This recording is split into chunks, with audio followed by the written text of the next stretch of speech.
এত তাড়াতাড়ি আমি ঈদ শপিং স্টার্ট করে ফেলেছি। হ্যালো এভরিওয়ান, আসসালামু আলাইকুম। It's me Richi Mallick. সবাইকে রমাদান মোবারক। রোজা আসতে কি না আসতে আমার তো মন চাচ্ছে যে শপিং করতে যাব।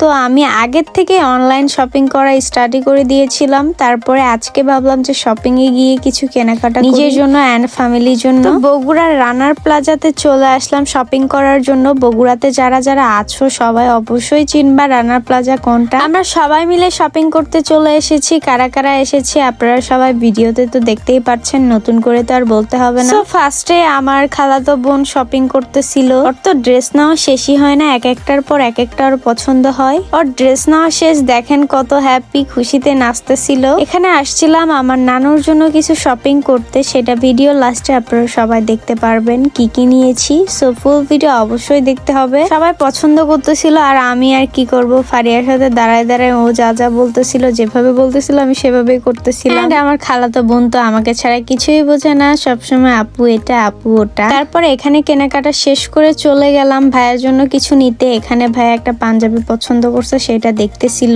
আর এখানে আমাকে দেখেন, আমাকে তো আপনারা দেখতেই পাচ্ছেন না, আর আমিই তো ক্যামেরা ধরে আছি, আমাকে দেখবেন কিভাবে। তারপর ভাইয়াকে এন্ড ফিরোজ ভাইয়াকে দুইটা সেম পাঞ্জাবি গিফট করলাম এন্ড আমার খালাতো ভাইকে গিফট করলাম। আমি লাখ লাখ টাকা ইনকাম করি না সবার মতো, বাট যা যা ইনকাম করি, যেটুকু করি সামর্থ্য অনুযায়ী যাকে যা পারছি সেভাবে গিফট করছি। সবাই আমার জন্য দোয়া করবেন যেন এভাবে সবার স্বপ্ন পূরণ করতে পারি, সবাইকে গিফট করতে পারি। আমার এটাই স্বপ্ন, এটাই আশা। তারপরে এই সব থেকে আমি আমার জন্য দুইটা প্যান্ট নিছিলাম। তারপর শপিং করতে করতে তো আমার গলা একদম শুকাই গেছে। তারপরে ভাবলাম যে একটা জুস খাই। আমার স্ট্রবেরি ফ্লেভারের জুসটা অনেক ফেভারিট। আমি যখনই রানার প্লাজাতে বা ঢাকা বসুন্ধরাতে যাই তখনই এই জুসটা খাই। কেনাকাটার সবকিছু ভিডিও নিতে পারিনি, বাট বাসায় গিয়ে সবকিছু আপনাদেরকে দেখাবো। ফারিয়াকে এই ড্রেসটা আমি গিফট করছি, ফারিয়া তো দেখে অনেক খুশি। তারপরে ওর বাবা ওকে অনেক কিছু ড্রেস গিফট করছে, সেগুলো দেখতেছিল। পরশুদিন আবার চলে আসলাম রানার প্লাজাতে আমি জুতা কিনতে। তো জুতাও নিয়ে ফেলেছি, জুতাটা আপনারা ভিডিও লাস্টে দেখতে পারবেন। এখানে ফার্স্টে দেখায় আমি আমার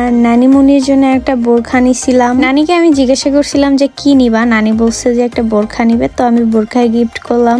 আর এই ব্যাগে ছিল ভাইয়ের জন্য দুইটা প্যান্ট, আর এই ব্যাগে ছিল দুইটা টপস। আমার খুবই পছন্দ হয়েছিল শপিং করতে করতে, তাই আমি নিয়ে নিছি। আর এগুলো ব্যাগে ছিল আম্মুর জন্য আমি একটা 3 পিস নিছিলাম এইটা। আর এই জুতাটা আমি অনলাইন থেকে অর্ডার করছিলাম। ফার্স্টে দেখাতে আমার খুবই ভালো লাগছিল, অনলাইনে যাই দেখি সবই ভালো লাগে। তারপর এখানে আমি কিছু নেলস নিছিলাম অনলাইন থেকে, মানে অনলাইনে যেটা দেখি সেটাই ভালো লাগে, আপনাদেরকে বলে বুঝাইতে পারবো না। তারপরে আপনাদেরকে দেখায় রানার প্লাজা আড়ং থেকে আমি যে জুতাটা নিয়েছিলাম, এটাই সেই জুতা। আর আমি অনলাইন থেকে দুইটা 3 পিস অর্ডার করেছিলাম এন্ড এই 3 পিসটা